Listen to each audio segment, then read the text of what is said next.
오늘 아침 함께 나눌 말씀은 출애굽기 18장 13절에서 27절입니다. 누군가와 갈등 속에 있다면. 장인 이드로가 모세의 생활을 들여다보니 하루 종일 사람들의 시비를 가려주는 재판장의 역할을 합니다. 하루 종일 열심히 하지만 사람들은 줄어들지 않죠. 이에 장인 이드로는 모세에게 조언을 해줍니다. 모세를 대신해서 시비를 가려줄 사람들을 세우라고 말입니다. 이로 인해 모세는 중요한 문제만 다루면 되어 힘을 얻을 수 있었죠. 문득 이런 생각이 듭니다. 애굽에서의 10가지 재앙 사건, 홍해 갈라짐 사건, 만나 사건, 르비딤 반석에서 물 나온 사건을 통해 살아계신 하나님의 역사를 경험한 이 백성들이라면 예전 애굽에서의 모습과는 달라져야 하지 않을까 하는 생각이 들었습니다. 그런데 이 백성들은 예전처럼 여전히 서로 갈등하고 시비가 붙어 모세에게 재판을 해달라고 달려옵니다. 택함받은 백성, 하나님의 거룩함을 경험한 백성들이 여전히 자신들의 욕망과 원함을 가지고 옆에 있는 이웃과 싸우고 갈등을 겪습니다. 새벽기도, 저녁기도 열심히 해도 이웃과 싸웁니다. 감정이 상해서 싸우고 나를 무시했다고 싸웁니다. 이럴 때 그리스도인으로서 변화를 가져오기 위해서는 어찌해야 할까요? 첫 번째는 하나님의 말씀을 찾아가야 합니다. 변화는 결국 내면에서 일어납니다. 외부에서 기적과 이적을 경험했다고 해서 변화가 일어나지 않습니다. 내면의 변화는 하나님의 말씀으로 자신을 분별할 줄 알아야 일어납니다. 백성들이 모세를 찾아온 이유는 하나님의 주신 지혜로 시시비비를 가릴 수 있다고 믿었기 때문입니다. 만약 그런 마음이 없었다면 그들은 자신들의 힘으로 문제를 해결하려고 했을 것입니다. 누군가와 시시비비를 가리고 싶을 정도로 갈등을 느끼고 있다면 하나님의 말씀을 묵상하고 먼저 먹으십시오. 그 말씀을 통해 당신의 내면의 갈등을 하나님이 판단케 해주실 것입니다. 두 번째는 하나님의 사람을 찾아가야 합니다. 모세가 자신의 일을 신실한 사람들을 세워 분담하죠. 이로 인해 사람들은 더욱 쉽게 문제 해결을 받을 수 있게 됩니다. 모세를 대신하는 하나님의 사람을 찾아간 것이죠. 우리도 문제가 생기면 친구도 찾고 경험 많은 직장 선배도 찾을 수 있죠.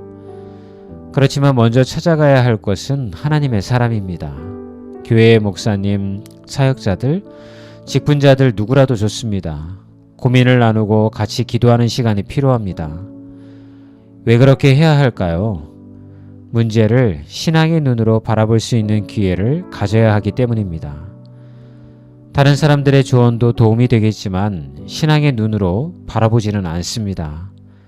우리에게 필요한 것은 신앙의 눈으로 바라보는 것입니다. 하나님의 사람을 찾아 같이 아픔을 나누는 분들이 되셨으면 좋겠어요. 하나님이 위로의 말을 듣게 하실 것입니다. 하나님이 그들을 통해서 아픔을 어루만져 주실 것입니다. 오늘 함께 들으실 찬양입니다. 거친 길 위를 걸어갈 때도. 날씨가 아침 저녁으로 조금 선선해졌죠? 가을이 다가오는 것 같아요. 오늘도 말씀으로 화이팅입니다.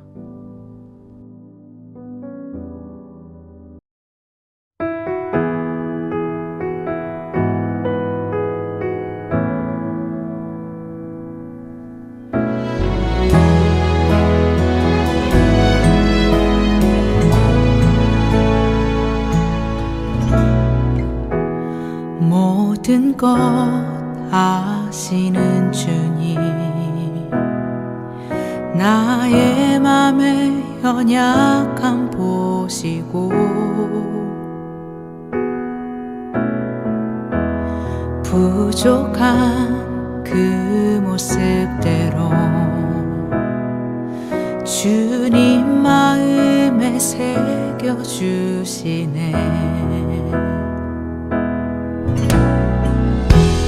주님께 도로한 마음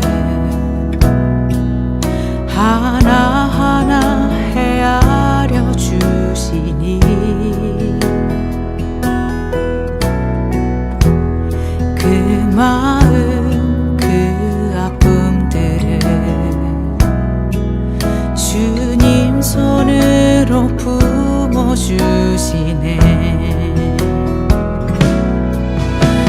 거친 길 위를 걸어갈 때도 험한 산이 앞을 막아도 빛 되신 주님의 두 손이 나를 붙드네.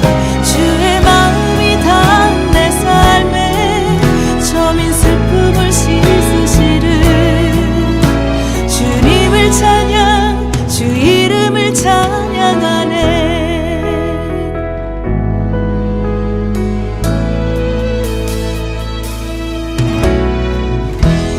주님께 도로한 마음